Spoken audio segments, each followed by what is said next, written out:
পিলখানায় BDR হত্যার ন্যায় বিচার নিশ্চিতে আগামী ৫ কার্যদিবসের মধ্যে তদন্ত কমিটি গঠন করা হবে বলে জানিয়েছেন স্বরাষ্ট্র উপদেষ্টা মোহাম্মদ জাহাঙ্গীর আলম চৌধুরী।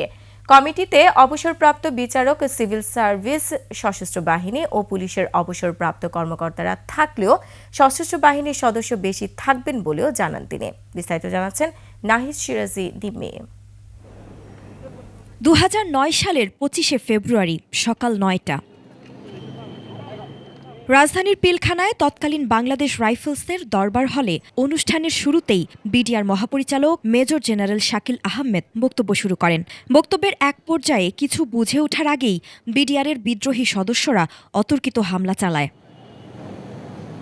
পিলখানার ৪ দেয়ালের ভেতরের নৃশংস এই হত্যাযজ্ঞ বুঝতে সময় লেগে যায় ২ দিন।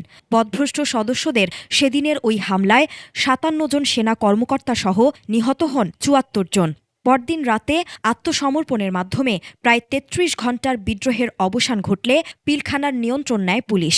আর ২৭ ফেব্রুয়ারি পিলখানার ভেতরে সন্ধান মেলে একাধিক গণকবরের। উদ্ধার করা হয় ছড়িয়ে ছিটিয়ে থাকা গ্রেনেড সহ বিপুল পরিমাণ অস্ত্র।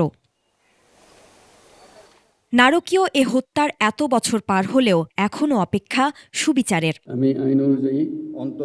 তবে অন্তর্বর্তী সরকার ক্ষমতা নেওয়ার পরে এবার সে মাহেন্দ্রক্ষণ সচিবালয়ে স্বরাষ্ট্র মন্ত্রণালয়ের সম্মেলন কক্ষে বিডিআর হত্যাকাণ্ড বিষয়ে বিশেষ প্রেস ব্রিফিং।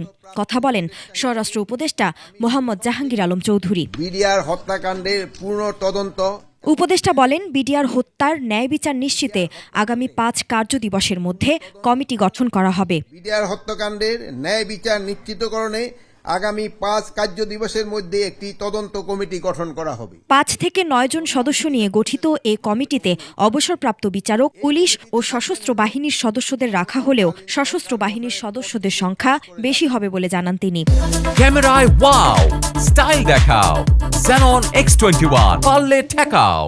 এই কমিটিতে থাকবেন হলো অবসরপ্রাপ্ত বিচারক, সিভিল সার্ভিস, সশস্ত্র বাহিনী ও পুলিশের অবসরপ্রাপ্তদের নিয়ে গঠিত করা হইবে। এই সদস্যের সংখ্যাটা এখনো আমরা যেহেতু নিরূপণ করি নাই, এটা ৫ জন হইতে পারে, ৭ জন হইতে পারে, ৯ জন হইতে পারে, বাট এখানে সশস্ত্র বাহিনীর সদস্যের সংখ্যাটা একটু বেশি থাকবে। এই কমিটি বিডিআর বিদ্রোহের পুরো ঘটনা পূর্ণাঙ্গ তদন্ত করবে বলেও জানান স্বরাষ্ট্র উপদেষ্টা।